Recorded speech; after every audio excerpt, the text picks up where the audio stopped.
San Francisco is one of those cities people think they already know. Trolleys, the painted ladies, and the Golden Gate showing up just about everywhere you look. But the city has always been more than just a postcard. From the gold rush to the tech boom, it's been reinventing itself for generations. And somehow, it always has more to show you. You've got 3 days here. Let's get into it.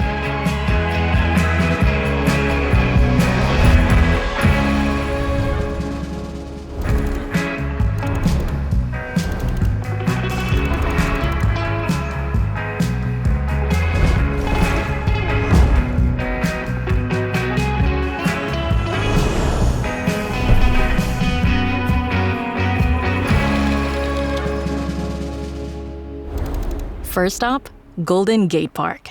It stretches over 3 miles, and it's actually about 20% larger than Central Park. Make your way toward the Dutch windmill on the western end. And if you're lucky, you'll pass the resident bison herd along the way. Yes, bison, in the middle of San Francisco. And above it all is a slightly different perspective.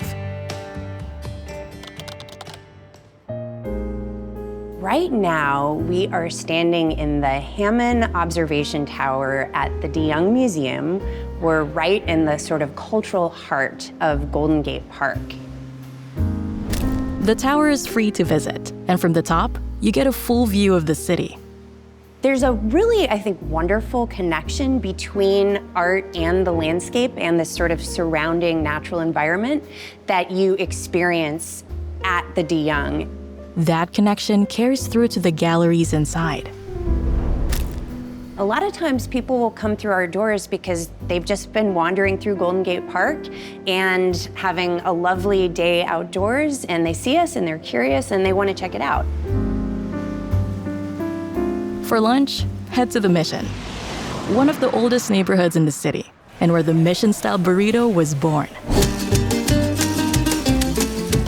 No place does it better than La Taqueria. This James Beard Award winner has been pressing every tortilla by hand since 1973. Order it Dorado style, grilled on both sides so the tortilla ends up perfectly crispy. It's the kind of place that brings the whole neighborhood through the door. After, head over to Dolores Park, the heartbeat of the Mission. Find a spot on the hill, take in the skyline, maybe even sneak in a quick siesta. As the day winds down, head to Chinatown, the largest in the United States.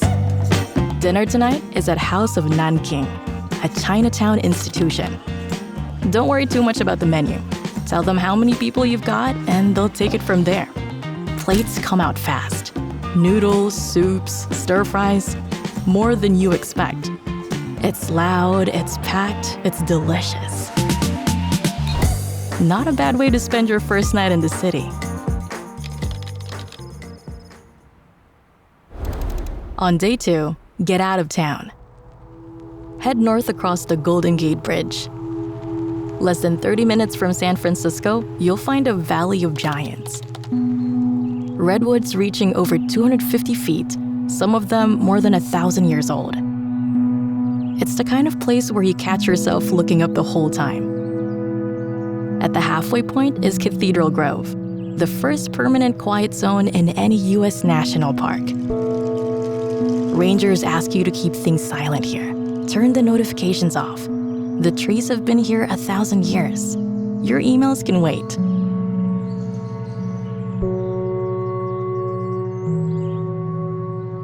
From there, keep heading north.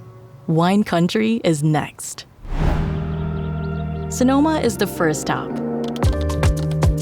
Founded in 2009 and already named one of the best vineyards in the world, Aperture Cellars is a must visit. When you come to wine country and you're tasting world-class wines, how powerful is it to be sitting in the middle of the vineyards where these wines came from, where they're being grown? And the wine wasn't the only thing they reimagined.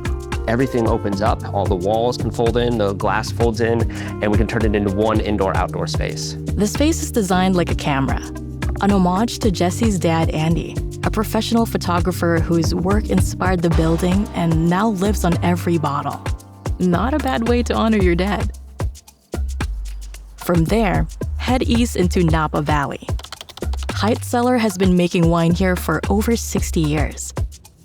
Their flagship Cabernet Sauvignon, Martha's Vineyard, is one of the most sought-after bottles in the valley. Take a seat out back, and if you're hungry, they'll slice out the prosciutto ultra-thin on their handcrafted slicer, one of only 2 in the world. End the day at Stony Hill. The tasting room is set inside the original McCree family home, a mid-century masterpiece worth a visit on its own. The elevation and volcanic sediment here create wines that can't be made in most places. With views of the valley as the perfect dinner partner. 168 acres, started as a goat ranch. Not a bad second act.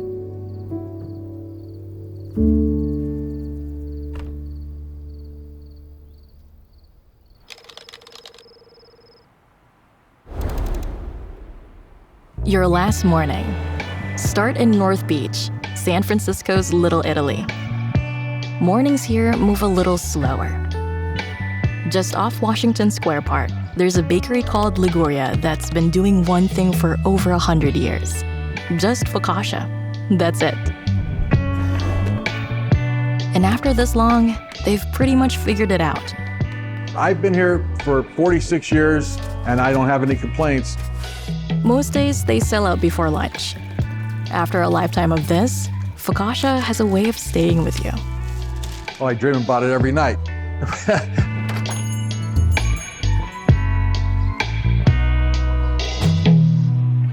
From there, head west, all the way to the edge of the city.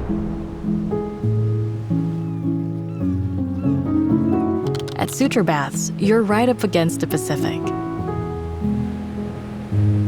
This used to be one of the largest bathhouses in the world, filling up to 10,000 people at once. Now what remains is a series of trails and caves for urban exploration, more like a natural playground changing with the tides. From Suture Baths, head back into the Richmond district. At Burma Superstar, one dish stands above the rest. The tea leaf salad. Fermented tea leaves, beans, seeds, garlic, and citrus, all mixed together right at the table. In a kitchen this small, everything has to work in harmony. It's one of the places that put Burmese food on the map in this city. For sunset, get out on the water with red and white fleet. 90 minutes on the bay, and it's there the whole time. But somehow, it still sneaks up on you. Bigger than you expect. That color, international orange. The 2 main cables alone contain enough steel wire to wrap around the Earth 3 times. It's more than something you look at. It's what connects this whole place. San Francisco is only 7 miles by 7 miles. But spend a few days here and that stops making sense. Ancient forests and world-class wine country just up the road. Neighborhoods that feel like different cities. A bridge that appears out of nowhere and still doesn't look real. It's a small city that somehow contains everything. 3 days well spent, and a reason to come back for 3 more.